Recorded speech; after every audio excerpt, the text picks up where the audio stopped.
Who has time to learn how to use a professional camera? Not entrepreneurs who are already doing it all. And that's why I'm going to share 5 simple tips for making professional video content with just your phone. Hi, I'm Katie Hawkins, founder of Here for Good Films, a video production company who has created content for brands like The Home Depot, Chick-fil-A, and Boys and Girls Clubs of America. I'm here to show you how to use your camera phone to make your video content look even more professional. Now, the best camera you have is always going to be the one that you have with you. And I think that we can all say as entrepreneurs, we pretty much always have our phones with us. Technology has changed so fast the last few years that the cameras on phones are pretty amazing. And there's no reason you can't use yours to shoot video for your business and have it look good. So, here are 5 simple tips to help you get started making your video content shot on your phone look good and stand out. Step 1. Choose your framing, horizontal or vertical video. How and where are you going to use this video? If you can answer this question, you will know which way you need to film. So just know that your framing will change based on if you're shooting horizontal or vertical. For example, for vertical video, you'll need to think top to bottom. So make sure there's something visually interesting in the top and the bottom of the frame.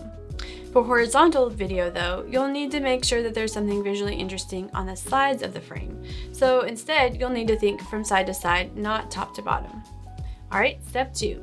Let's talk basic camera settings. In your phone, under Record Video, you'll see 3 options, 4K, 1080, and 720. This is essentially the size of your video, so think of it as small, medium, and large. You'll want to avoid 720 because you'll lose quality since most screen resolutions start at 1080. It will need to scale up. Now, you can always make things smaller, but you will lose quality the moment you try to scale something up. For YouTube and social media, 1080 is a safe bet since most videos can be posted at 1080. If you'll be doing a lot of editing with a final output of 1080, filming in 4K can be useful. Because it's roughly twice the size of 1080, you'll be able to crop in and not lose any quality. Frame rates, or frames per second, are how many frames are shown per second. So broadcast media is usually 30 frames per second. So think of the news or sports. It often looks a little more crunchy, and that's because it's 30 frames per second.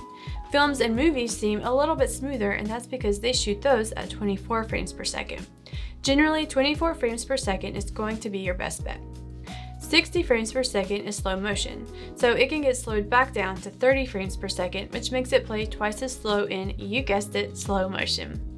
Alright, step 3. You have 2 cameras, your front camera and your back camera. Now, your front camera sensor isn't as good as your back camera sensor, so as much as possible, try to use your back camera. Step 4. The rule of thirds. This is the easiest way to make sure your framing is interesting and engaging. The rule of thirds is a simple framing guide, so cameras make this really easy by allowing you to turn on a grid, and this is especially helpful if you want a constant reminder. So make sure your subject fills 2/3 of the frame. Typically off-center works best unless you're talking straight to camera. Then framing your subject in the middle 2/3 of the frame will also look good. You also want your subject to intersect with one of the horizontal lines, so for people this would generally be their eye line, or for landscapes this would be the horizon line. Step 5. Exposure, or how bright the image is. No one can see in the dark or in the blinding light, so make sure your images aren't too dark or too bright. The easiest way to make sure you have the correct exposure is to simply tap on the screen where your subject is.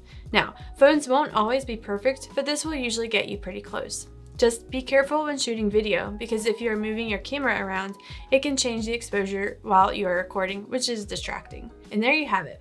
5 simple steps to get started making the most of your camera phone.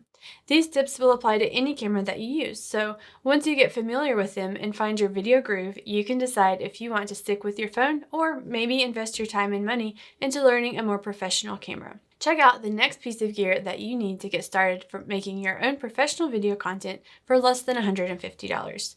If you want to learn more about how to shoot and edit your video content, don't forget to subscribe to our channel to learn all things video for entrepreneurs.